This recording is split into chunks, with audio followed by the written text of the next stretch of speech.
Welcome to a world of mysteries and dramatic twists of fate. What do you do when you trust your other half with everything? When her betrayal turns out to be deeper than you ever imagined? They seemed like the perfect couple. Everyone thought their love would overcome all odds. But the secret lurking within their family was revealed at the most unexpected moment. They were leading a double life. She cheated by dropping pictures of herself to men they both knew. The men were taking her to the seas, and their relationship grew more dangerous and irreversible with each step. Now we're going to solve this mystery.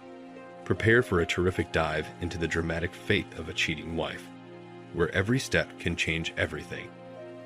Make yourselves comfortable and we'll begin. I'm 31, she's 34, together for almost 9 years, married 7, have a 6-year-old child. I'm not her first husband. As it happens, she was already married, but her first husband passed away at a young age. They had known each other since childhood, and she truly loved him, having only lived together for about 2 years. 9 years ago, I found out that she was suffering from an unrequited love for a guy she had fallen in love with at first sight. She met him a year and a half after her husband died and fell in love with him. As I said, at first sight. Let's call them blue eyes. It didn't work out. They had a few meetings and rough sex on the first date, which I found out about by chance. We were already in a more serious relationship by then. I could stay at her place for days at a time. I would bring home the groceries and cook with her. She would talk a lot about her husband's past, often with tears in her eyes. I felt sorry for her and sometimes found myself thinking that I was jealous of her first husband. Even then, I began to realize that I loved her. For a long time, I could not forgive not the very fact of betrayal, but the fact that I did not admit it. I did not try to keep her at that point. She motivated her behavior by the fact that I was not her husband, and she had no obligation to me. I agree with her, essentially, but there must be moral principles. I had done nothing wrong to her. I was there for her when she was having a hard time, and I was certainly worthy of respect. I ended up seeing a big, "I love you" poster the next morning. I probably should have left a day earlier, because the words "I love you" will be said more than once in the future by her more than just me. At the beginning of the relationship, we started living together at her place, in a rented apartment. Then we moved to a second rented apartment. Then we bought ours on credit. This very loan fell out at the time of my dismissal from a good, high-paying job at an international company, working in another city, but I had already passed all the interviews for another, higher-paying job. If things had gone well, with just my salary, a 20-year loan could easily be paid off in a year and a half. At the time of moving to a new apartment, my wife was already 7 months pregnant, but as usual, the global crisis affected all those people who at the time tried their best. Of course, almost all who tried and got these very loans. As a result, I had left in a big cold apartment, in debt, without a new job.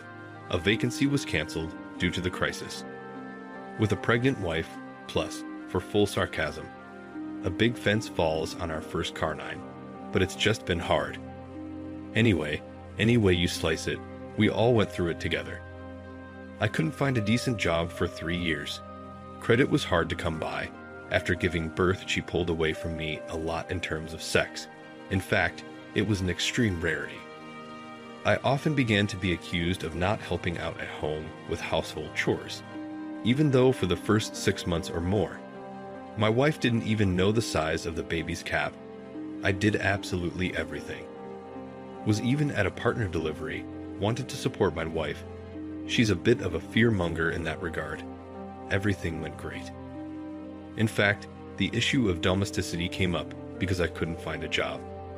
I have a very specific area of work, marketing, advertising, business training, and for a small town, there are no or very few such jobs. During 3 years of crisis, I was working for my wife, as she was the representative of some advertising agency. 90% of the promotional activities that took place on a permanent basis in the city and region she organized. I, on the other hand, did absolutely all the field work.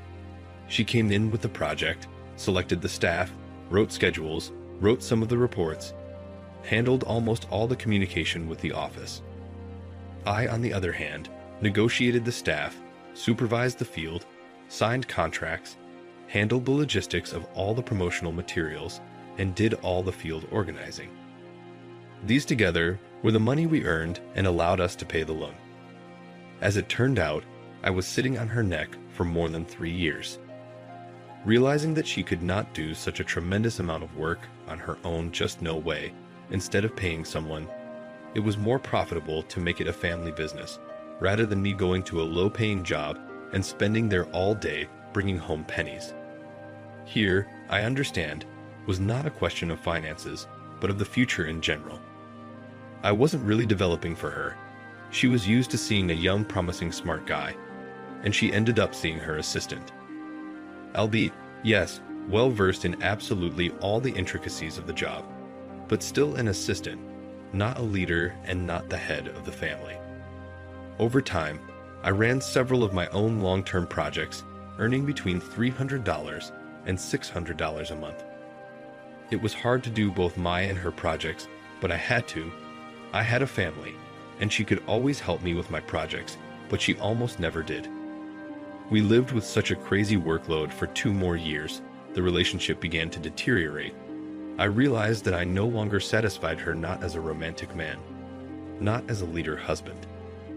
A simple gray life ate her up completely, of course. The fault was who? Me, as I did not earn so much money that she could afford to take a break from work for 2 weeks to go to the sea or abroad. I just physically couldn't take absolutely everything. She motivated it by the fact that I didn't have my own job. On one of my anniversaries, my wife presented me a camera. I have always loved taking pictures, but I could not afford to buy one, as I have a family loan. At one of the big projects, I managed a team of girls. Things got so bad at home, in terms of relationships, both physical and moral, I decided to do myself a moral discharge. I spent new photo shoot for these girls. It turned out beautifully. I got moral pleasure, but I realized that I was doing the wrong thing with respect to the family and, of course, went no further morally and was not going to. My wife found out about everything. There was a scandal, but I understand that she was not particularly upset. Even then, she was disappointed in me. She apparently already knew that I did not love, and I am not the man of her dreams. Maybe it's just my guess. Eventually, a restaurant was attached to our apartment on the first floor of a 9-story new building. After a year of war with the owner, he bought that apartment from me for exactly above market value, or rather, I made him do it. The loan was taken care of. Nothing was pressing on our family anymore. I helped my parents to make repairs on their new 1-room apartment with the condition that I would live there with my family for a year or 2. I worked my ass off, but everything was done, and by early fall, the family was in a warm, clean, and comfortable apartment. It remained just quiet. Finally work quietly and do not worry about anything, but just to collect the money for a new apartment without debt. A year ago, a decent job found me. A high position, a huge company, 600 people and my personal subordination, all in my line of work. I had a big account in the company as an employee. I cast 10 people out of 800. Before that, I had 14 people out of 640. The salary is not space, but there is a serious multi-year perspective.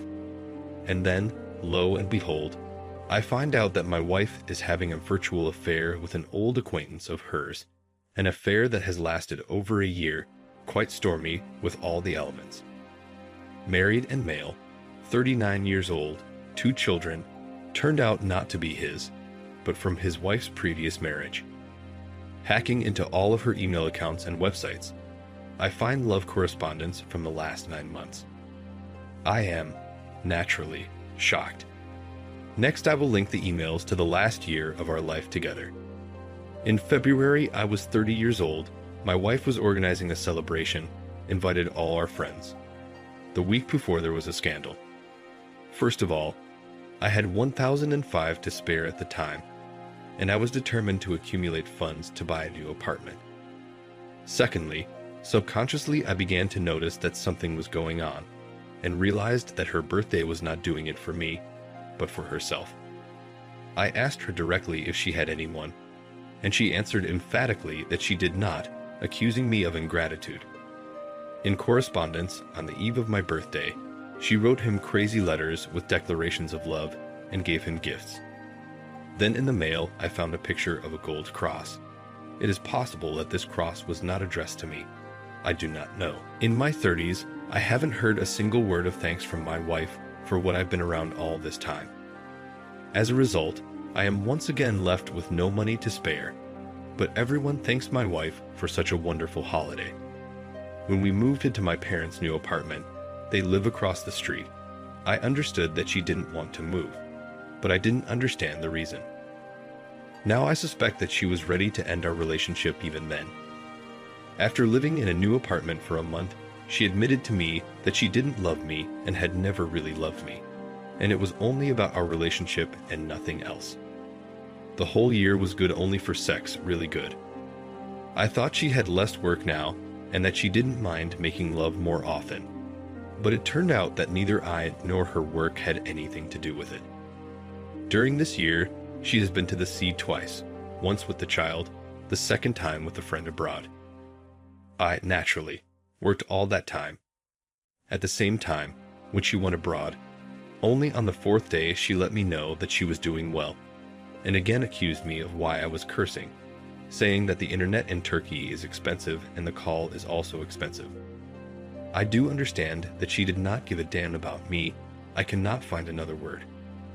Naturally, the photos from the sea with the words, how she was dreaming about him, and how she was waiting to meet him, too, flew in love letters. I won't go into details, but in general, all these moral values, all these family photos, which I so often took of my beloved family and my beloved wife, flew into circulation, cut out of the context of the pictures with the child she was sending along with these love letters. Naturally, she was not fully clothed in all the pictures. The day before I got to the letters, we had a very long conversation. She never admitted anything to me, said I was ungrateful, stupid, accusing her innocent of sins, crying to me. As a result, I realized that this conversation would achieve nothing. The next day, and by the gayness of it all, was a picture of a rose flower on my windowsill on the background of my daughter's toy house, with the words, how well this rose is preserved, though it is already 6 days old, with what love it was given, and so on. At the same time, I know that she does not like roses at all, on which she told me repeatedly, and this was the first letter I read. Thus, I learned it all. The reaction is uncontrollable. I just kicked her out of the house. The man betrayed all the moral values of the family, love, faith, respect, understanding, lost faith in herself, and made her lose faith in me. At this point, both my mother-in-law and my mother-in-law called, as they sensed something was going on. In the heat of the moment, not fully aware of what was going on, I told them that my wife was cheating on me and that I was filing for divorce. I have done few things in my life that I regret. I wasn't at my own father's funeral. He abandoned the family when we were young. I'm the fourth child in the family. And kicking my wife out and how exactly I did, it was also not the best thing I've ever done. In the end, after all partially experienced shock, rereading all the letters, I realized that she found in him a good companion and a real man, whom she trusted all the most intimate that she had never trusted me. That said, the only mistake she made because of all 9 years of our life remains lying. She always told me that she valued me because she could always talk to me about anything and everything. And she lied to me at the first opportunity to avoid any consequences. But sooner or later all the lies, like the blue-eyed lies, came true, and I understand the meaning of the words, "He who betrayed once will betray again." The child stayed with me after the scandal. She left to live with her brother in a rented apartment, understanding that I do not want to destroy the family I had been unsuccessfully building for 9 years. On Street Nicholas Day, 4 days after the scandal, I gave her a present with a letter from my guardian angel as a ticket to the hardest night and the happiest morning. A ticket that opens all the doors to that night, and that this morning she got to spend with two of the dearest people in her life. In context, meaning herself and our child. Ready to get over and forgive everything that happened, realizing that there is also my fault for everything that happened. In the end, she never came. She was thereby subconsciously admitting to me and to herself that we were not the dearest people in her life. Naturally, she looked for excuses that I had hurt her, that I had kicked her out, and she looked for the reason in everything that was going on around her, but not in herself. She never got over herself or her pride. She gave us up again. I don't know if I did the right thing or not, but now we continue to live together. It's been almost 5 months since all of this happened, and she still hasn't told me anything. She didn't think it was necessary to talk about it, thus making me think that if I questioned her, we wouldn't live together for long. I understand that the more she is silent, the less I want this kind of family. I've stepped over my pride towards her many times, not just for the reason that I continue to love her and my family. Or rather, I love my family the way it used to be. The kind of family I have seen and felt, strong, reliable, where there is respect and trust in each other. The hardest part is that I don't know who is there for me. The person who has repented and realized his mistakes, or the person who expects me to fix all my faults and only in return will be willing to live my life with me with dignity.